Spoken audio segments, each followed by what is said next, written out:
Mas Sidi, tahu kan ada remaja di Jakarta Timur itu kan berat badannya 230 kilogram. Ah, iya itu. Itu kok bisa obesitas kayak gitu? Itu makan atau memang jenis makanan ya?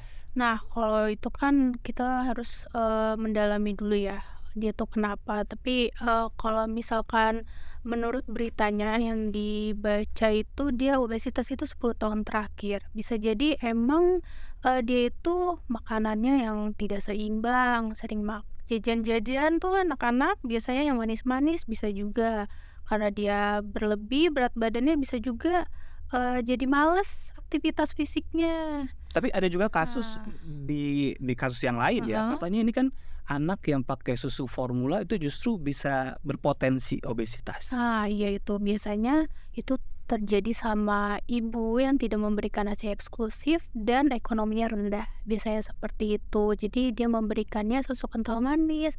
Menurut mereka tuh susu kental manis itu susu. Jadi membuat itu dikasih berlebihan. Jadi berat badan anaknya tuh meningkat gitu. Jadi banyak faktor gitu ya. Iya, banyak faktor kalau obesitas itu multifaktor. Nah, bikin penasaran saya nih, keluarga Jakarta apa saja sebetulnya yang menjadi faktor dari kegemukan atau obesitas?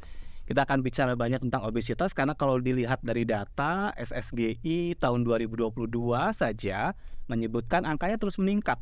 Di Jakarta sendiri ada kota-kota yang memang tingkat kasusnya tinggi, Jakarta Timur, Jakarta Barat, Jakarta Selatan ya, untuk usia anak dari umur 5 tahun hingga umur 18 tahun. Dan yang menjadi penting lagi, tadi kita bicara tentang kasus yang terakhir di Jakarta Timur, ada remaja berat badannya 230. Nah, kita harus aware nih, apa sebetulnya yang bisa kita lakukan untuk seminimal mungkin sejak dini kita mencegah yang namanya obesitas. Dan sudah hadir di ruang podcast Keluarga Jakarta, Cindy Amir, konselor gizi Pusat Pelayanan Keluarga Puspa, Dinas PPAPP Provinsi DKI Jakarta.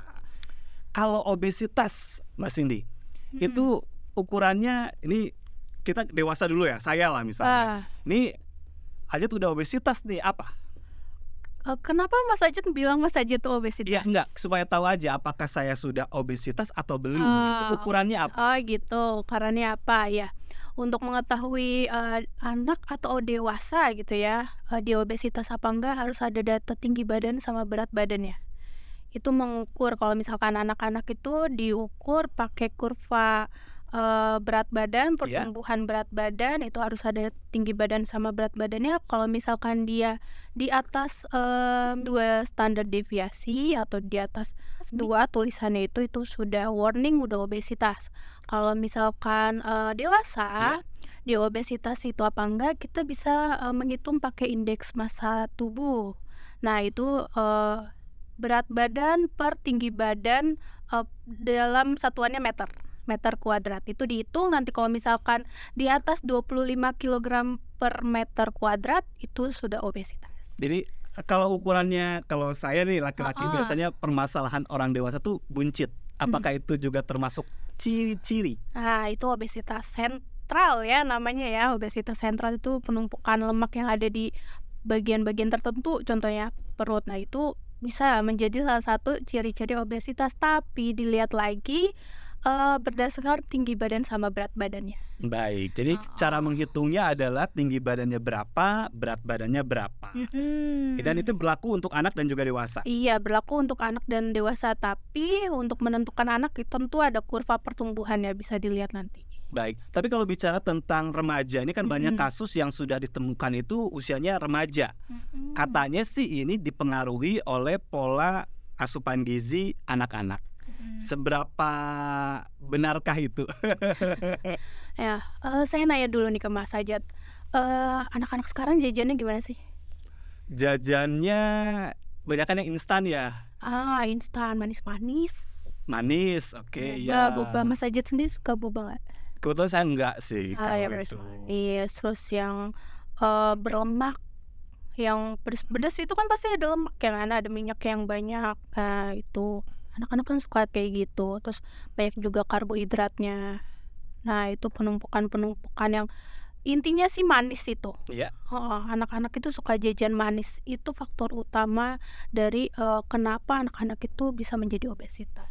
Tapi kalau bicara tentang obesitas juga, ini kadang Heeh. banyak juga orang tua yang ngelihat kalau anaknya cabi itu Nah, lucu, iya pasti ada. gizinya bagus. Itu gimana dong kalau kayak Gemuk gitu? adalah lucu ya. Heeh, Heeh. keurus gitu ya. Ini Aduh, bagus nih berarti itu ngurusnya atau gimana nih? iya suka kadang tuh, suka salah kaprah ya, ibu-ibu itu ya, "Anak saya gemuk, ih dilihatnya lucu, gemes." Nah, hati-hati nih ibu-ibu, tidak semua anak gemuk itu lucu. Oke. Heeh, tidak Yang seperti apa yang harus dianggap sebagai suatu masalah yang serius? iya tentunya balik lagi tadi, pertama dia harus, sering-sering, posyandu atau enggak sering-sering periksa kesehatan, di situ kan ada penimbangan berat badan sama tinggi badan. Nah, di situ kita bisa lihat, balik lagi seperti itu. Kita harus memastikan tinggi badan anak sama berat badan anak itu sudah sesuai dengan umurnya, tidak melebihi, tidak kurang. Nah, seperti itu. Kalau bicara tentang penyebab, tadi ada makanan manis, makanan Mhm. instan, sama sekali nggak boleh untuk anak-anak atau punya porsi? Mungkin Mbak Cindy ya asal segini sih masih wajar atau sama sekali kita harusnya sih enggak gitu. Balik lagi ke prinsip jangan berlebihan ngasih anak. Boleh dia dikasih yang manis, cuman jangan berlebihan. Kalau misalkan udah makan coklat hari ini jangan dikasih es krim. Nah, seperti itu bisa menekan untuk dia tidak menambah berat badan yang secara berlebih untuk kemudian harinya gitu. Baik. Tapi kalau untuk tadi anak ya, tadi kalau makanan yang instan biasanya ya balita atau usia SD. Mhm. Kabarnya juga pada saat masih bayi ada yang menyebut kalau susu formula diberikan kepada bayi itu juga menjadi salah satu pemicu obesitas di kemudian hari. Apa iya? Mhm. Bisa jadi, tentu bisa menjadi, obesitas karena itu kan kandungan gulanya sangat tinggi ya, Mas Ajat ya. Tidak, sesuatu itu tidak sebaik ASI eksklusif tentunya kan. Kalau misalkan emang bisa memberikan ASI eksklusif, kenapa enggak gitu. Harusnya sih, ibu-ibu kalau misalkan tidak ada kendala atau apapun itu, kalau misalkan masih memberikan ASI eksklusif dengan baik, berilah anak-anak itu ASI eksklusif yang baik, Tapi kalau untuk makanan gitu. pendamping ASI Heeh. sebagai penggantinya kan Mhm. ada banyak yang ya campur sama susu formula gitu. Oh, Bagus nggak? mhm. Oh, tidak terlalu bagus. Saya tidak menyarankan. Tapi kalau misalkan ibu-ibu, tidak bisa memberikan ASI eksklusif, itu boleh kan menggunakan susu formula, tapi tentu saja dengan di bawah pengawasan ahli gizi dan atau dokter spesialis anaknya. Gitu. Tapi kalau misalkan mau mencampurkan MPASI itu Ya. bisa aja ASI-nya bisa dicampur dengan MPASI karena kan ada takarannya gitu loh Mas Sajat. Ada takarannya. Kalau misalkan umur 6 sampai 7 bulan itu 30% MPASI, 70% ASI. Umur 9 sampai 10 itu 50% ASI, 50% MPASI. Nah, begitu juga selanjutnya. Gitu, ada takaran-takarannya. Tapi kalau misalkan bisa memberikan ASI eksklusif, Itu lebih bagus lebih begitu, bagus lebih bagus. gitu. Tapi memang kasusnya banyak ya, artinya bahwa dipicu dari pola konsumsi balita akhirnya Mhm. remajanya obesitas gitu. Iya, tentu saja. Kadang ibu-ibu tuh ngasih anaknya yang manis-manis walaupun mentang-mentang ya, Iya. mentang-mentang anaknya suka yang manis, dikasihnya manis terus. Aduh, kasihan nanti kan. Nanti kalau misalkan sudah besar, takutnya kan obesitas. Obesitas itu kan mempunyai dampaknya kan mempunyai masalah-masalah yang itu ya. Kayak misalkan dia bisa diabetes, Iya. hipertensi. Aduh, sekarang Mas Ajat remaja hipertensi. Nah, itu dia tuh. Dan itu terjadi karena berat badan tadi. Iya, berat badan tadi. Karena obesitas tadi, karena pola konsumsinya juga kan mempengaruhi. Nah itu, banyak sekarang yang remaja itu yang hipertensi. Apalagi yang diabetes sekarang juga banyak karena konsumsi jajanan-jajanan yang Iya. manis-manis itu, nah, kayak gitu. Sekarang tuh sudah in kayak gitu. Nah, makanya hati-hati. Dan Kasihan ya. ini juga nih, ini menarik. Apa betul stunting juga bisa menyebabkan obesitas pada saat remaja? Iya, jawabannya iya.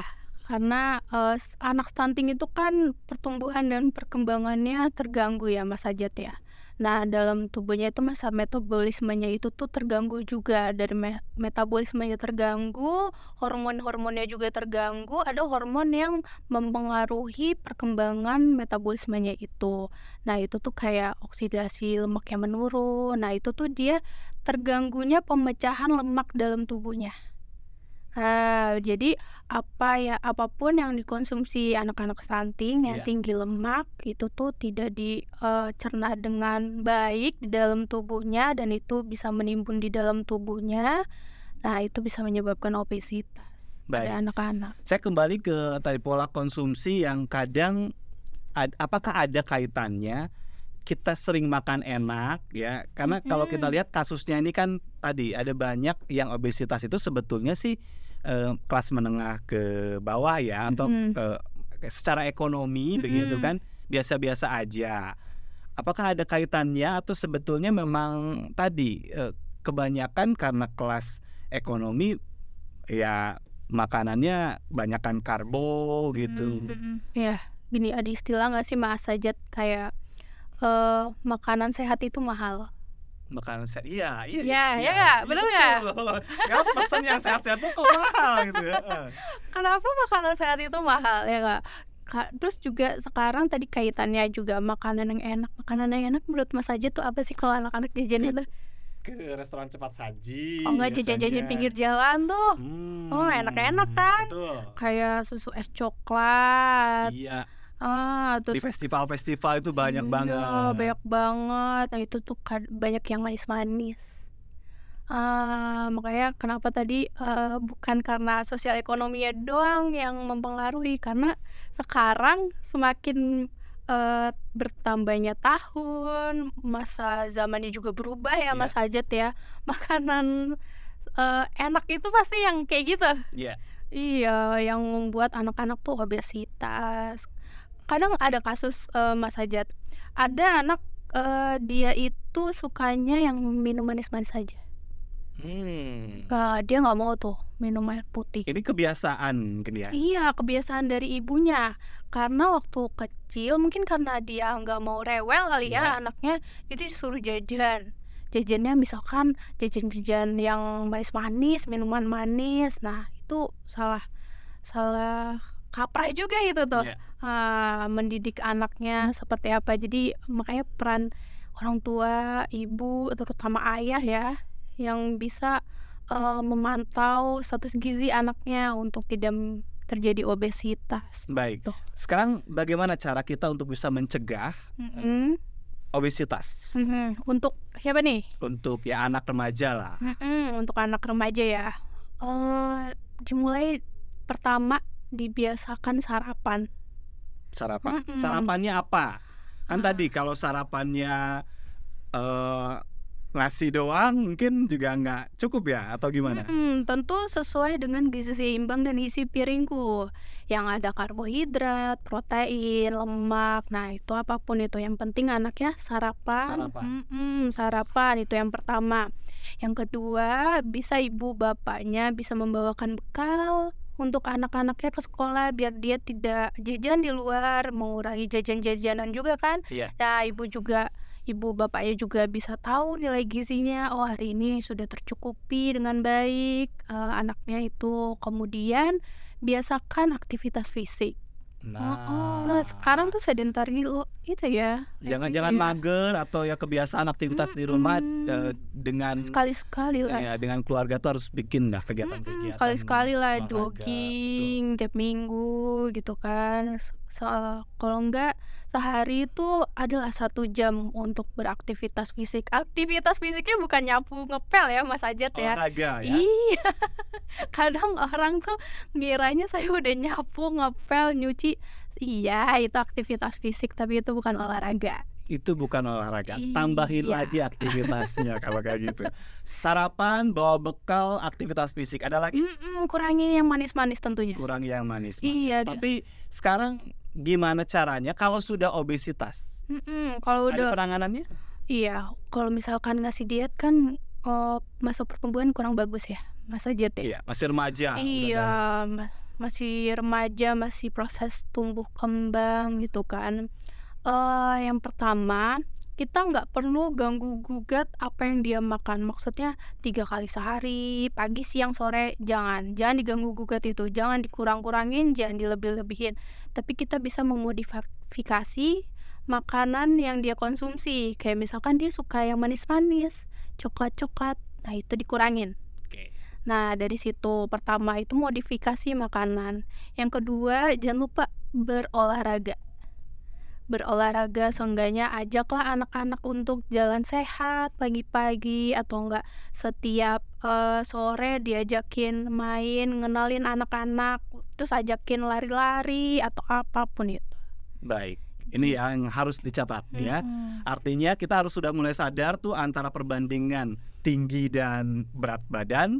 Itu jadi warning buat kita bagaimana cara supaya kita bisa mengenal dan akhirnya tadi melakukan pencegahan.